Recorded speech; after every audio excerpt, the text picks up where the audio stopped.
Bismillahirrahmanirrahim. Masih pada kajian tafsir Firdaus An-Naim karya Kiai Haji Thaifur Ali Wafa Sumeneb. Tafsir surah Al-Fatihah majelis ke-8. Pada penjelasan sebelumnya sudah pada ilmu qasas. Nah, kita lanjutkan review sedikit. Warabi'uha ilmu qasasi wal akhbari. Kalau kemarin kita memberi insight wawasan sedikit al-qasas itu dari dari kata mufradnya qissah. Nah, sama al-akhbar itu juga jamak. Jadi kalau kita deteksi ini apa ya? Ini kalau ini kan huruf jelas. Kalau ini apa?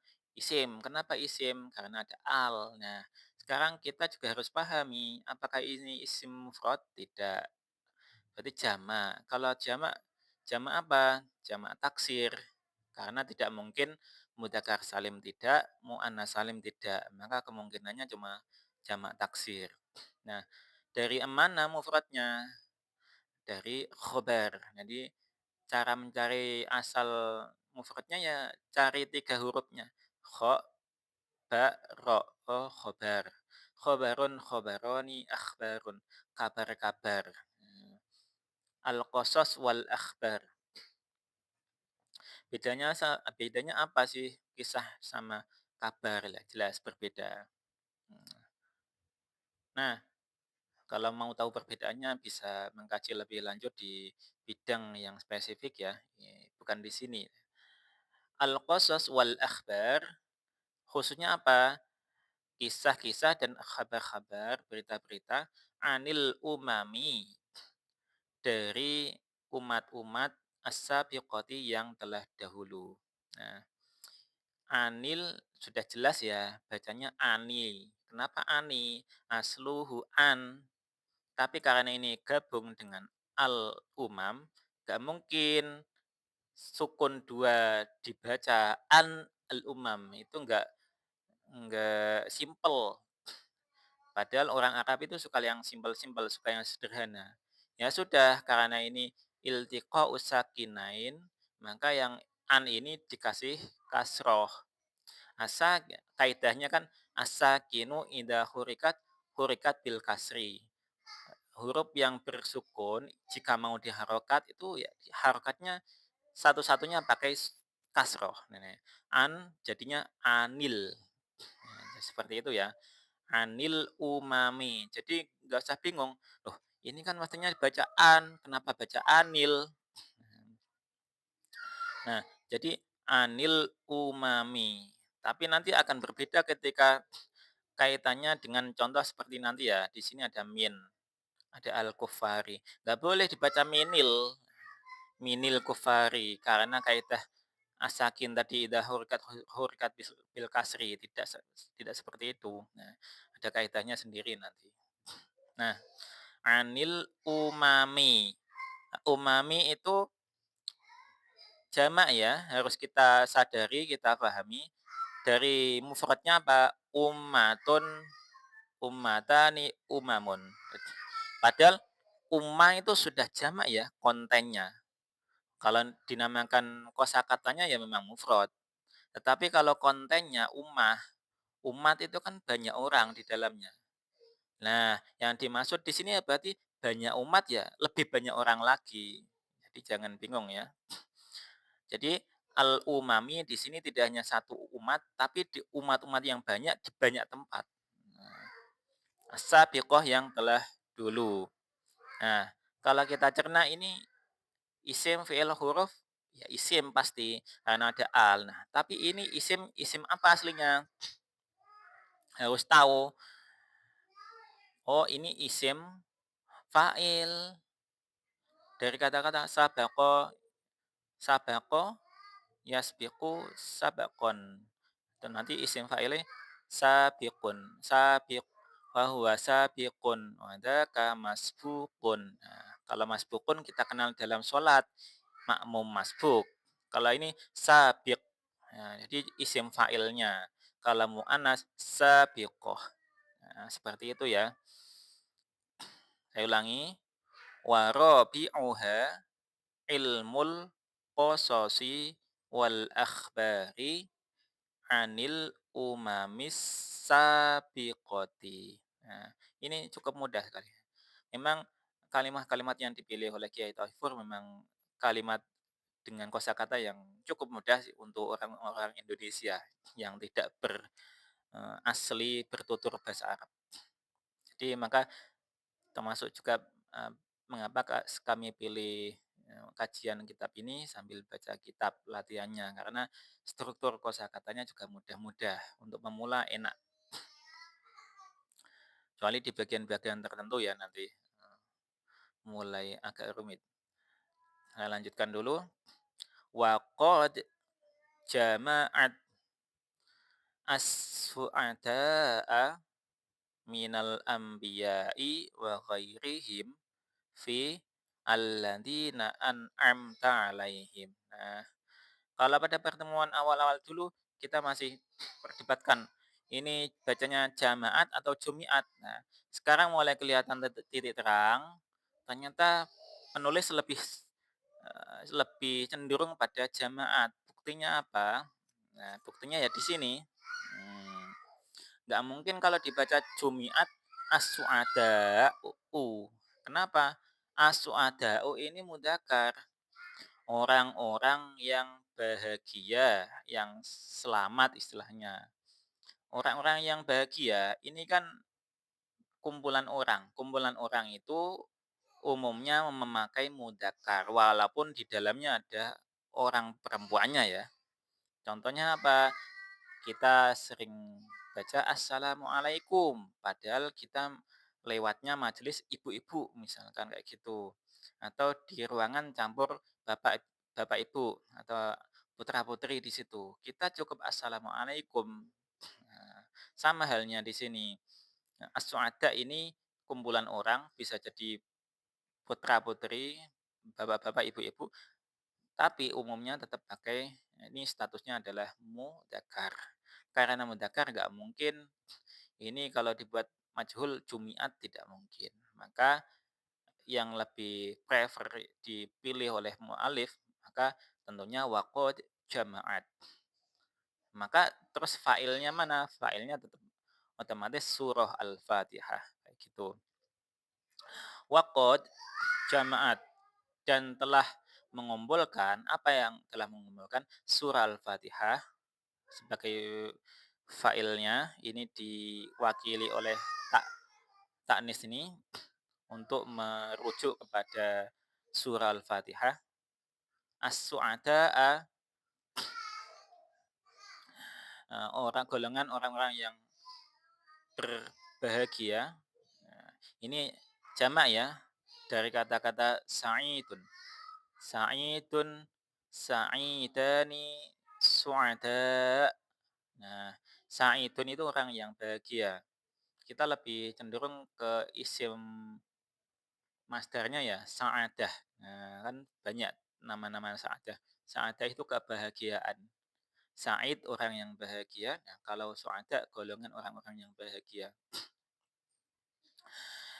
Minal anbiya'i termasuk golongan para nabi wa ghairihim dan selain anbiya, selain nabi fi di dalam lafat ayat alladzina an'amta alaihim. Terus saya lanjutkan dulu nanti kita bahas nahwunya. Wal ashqiya'a ai wa qad jama'at al ashqiya'a. Nah, jadi wawu atofnya ke sini. Ke sini.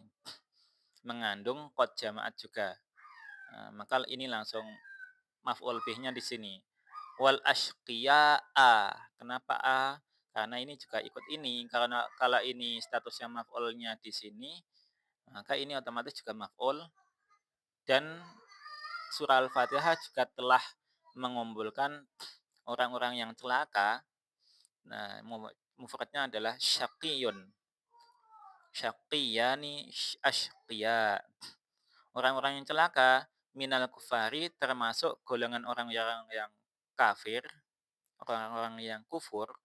Ini juga jamak dari kafirun, kafironi, kufarun, kafiruna. Ada dua macam ya biasanya. Fi di dalam lafat ghairil maghdubi 'alaihim waladdallin. Seperti itu. Jadi ini kan kaitannya dengan, mmm, ilmu yang keempat ya, ilmu tentang apa, kisah-kisah dan berita-berita dari golongan umat-umat yang terdahulu. Nah, umat-umat terdahulu itu ada 2 golongan, ada yang bahagia alias yang selamat, yang di dalam alladzina an'amta 'alaihim, juga ada umat yang celaka yang tergambar dalam lafadz ghairil maghdubi 'alaihim waladdallin, seperti itu. Nah, jadi ghairil me lafadz alladzina sampai ad-dhalin ini menjadi gambaran adanya ilmu yang keempat ini di dalam surah Al-Fatihah. Nah, dari aspek nahwunya tadi sudah masih cukup sederhana juga. Eee, ini strukturnya masih mubtada, ada khobar, khobarnya ini sampai ke sini ya. Jadi harus diingat khobarnya ini tidak hanya satu huruf ini, tapi satu kesatuan sampai sini. Nah, kalau ada yang mengatakan sampai sini, boleh, terserah. Tapi belum lengkap karena ini mencakup sampai sini lengkapnya. Nah, mungkin alasan yang merasa sampai sini sudah karena ini sudah ada dipisahkan wawu. Nah, bagi kami wawu ini malah menjadi penyatu. Penyatu yang membuat ini adalah jumlah khobariyah. Khobariyah dari mubtada'nya ini. Nah, di mubtada'nya satu kesatuan ini ada tadi huruf, isim, isim. Ini kalau khobarnya ada isim ya. Isim juga ini. Terus isim, huruf isim seperti itu. Dan nanti dilengkapi dengan ini huruf jar ada isim majrur ini. Nah, ini naat statusnya al-umami, maka karena al-umami, maka ini juga harus mengikuti di depannya as-sabiqati. Nah, seperti itu. Nah, ini penjelasan dari ini, bagaimana gambarannya dari kalimat ini ada di sini sampai akhir tadi. Nah, yang harus kita ketahui kemarin mungkin belum kami bahas, di dalam bahasa Arab seringkali dipasangkan qad baik dengan fi'il madhi maupun qad dengan fi'il mudhari'. Ini sebagai wawasan sekilas aja, ketika qad dipasangkan dengan fi'il madhi, maka ini menjadi poin tambahan penerjemahan yang artinya dan sungguh telah. Nah, jadi kalau ada qad sebelum fi'il madhi seperti ini, maka benar-benar, benar-benar sungguh telah mengumpulkan. Tapi kalau ada qad kemudian diteruskan dengan fi'il mudhari, misalkan waqad yajma'u atau waqad tajma'u kalau ini muannas ya, waqad tajma'u, maka artinya tidak benar-benar tapi terkadang malah atau kadang-kadang. Berbeda jauh ya. Jadi kalau ada qad setelahnya kok ada fi'il madhi, ini artinya berbeda dengan qad yang diteruskan dengan fi'il mudhari. Maka harus hati-hati kalau mengarang, menulis yang menggunakan qad atau memahami kalimat yang ada qadnya. Nah, di sini para pembaca telah belajar bagaimana membedakan ini, oh ini jamak. Ketika kita menghafalkan atau tahu jamaknya, harus tahu otomatis bentuk mufradnya bagaimana. Atau sebaliknya, kita tahu mufradnya maka jamaknya bagaimana. Nah, ini sampai sini. Nah, ini saya ini saya kasih tanda wa ghairihim. Karena jangan untuk menandai jangan sampai pembaca membacanya wa ghairuhum.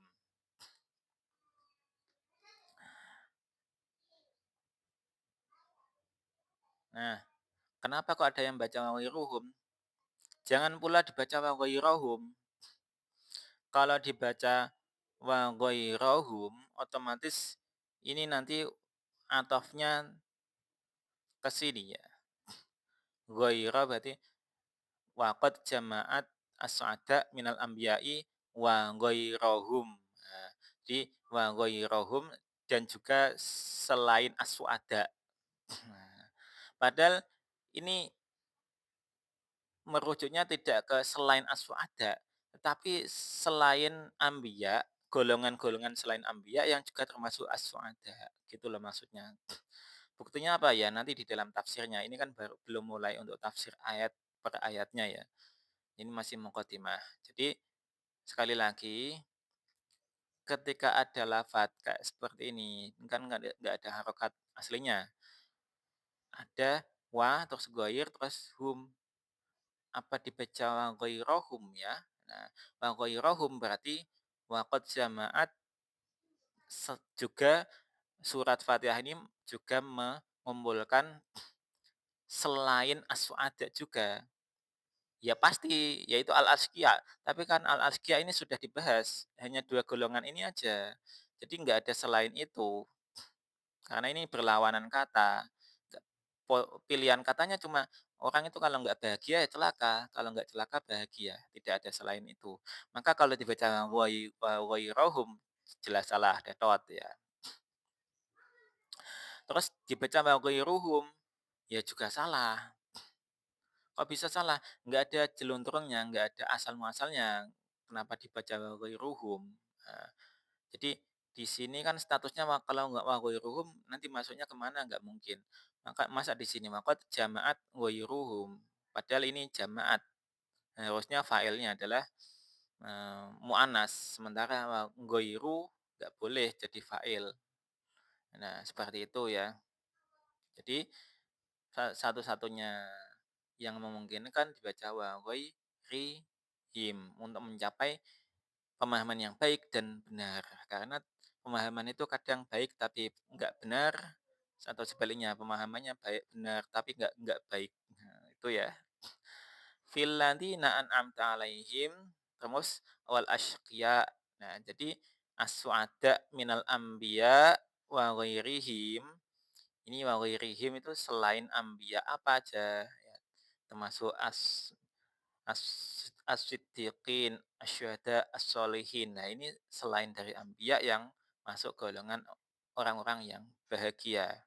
Sementara asyqiya itu ya selain al-kufar juga ada. Jadi, tapi umumnya al-kufar, orang yang menolak ajaran agama Islam umumnya satu kesatuan di dalam al-kufar ini. Nah, kategorinya nanti ada al-maghdubi alaihim, juga ada kategori ad-dhalin yang lebih rinci dijelaskan di dalam tafsirnya. Kita lanjutkan. Bismillahirrahmanirrahim. Atslu. Nah, dengan menyebut nama Allah Ar-Rahmani yang maha penyayang, sama aja ya. Ar-Rahimi yang maha penyayang juga. Cuma kita bahasa Indonesia biar orang memudahkan dan tidak bingung ya, umumnya ini dibaca Maha Pengasih, Maha Penyayang. Apakah orang yang suka mengasihi itu tidak menyayangi? Kan juga enggak. Tapi karena bahasa Indonesia itu punya perkataan, punya keterbatasan dauk untuk memahami Ar-Rahman Ar-Rahim, maka disiasati dengan membedakan kosakata terjemahnya, padahal aslinya sama. Nah, cuma karena ini bahasa Arab, pasti ada perbedaan antara Ar-Rahman dan Ar-Rahim yang tidak bisa disederhanakan dengan satu kata bahasa Indonesia. Nah, seperti itu ya. Atslu, aku membaca. Nah, ini juga jangan sampai dibaca utlu, misalkan, atau baca yang lain, misalkan bacanya apa, kemungkinannya kan cuma atslu atau utlu karena ini ada hamzah kecil di atas, kan nggak mungkin dibaca di bawah. Nah, kalau dibaca utlu alias bacalah tidak mungkin. Kenapa? Ya nggak ada urgensinya untuk membuat ini menjadi fi'il amr.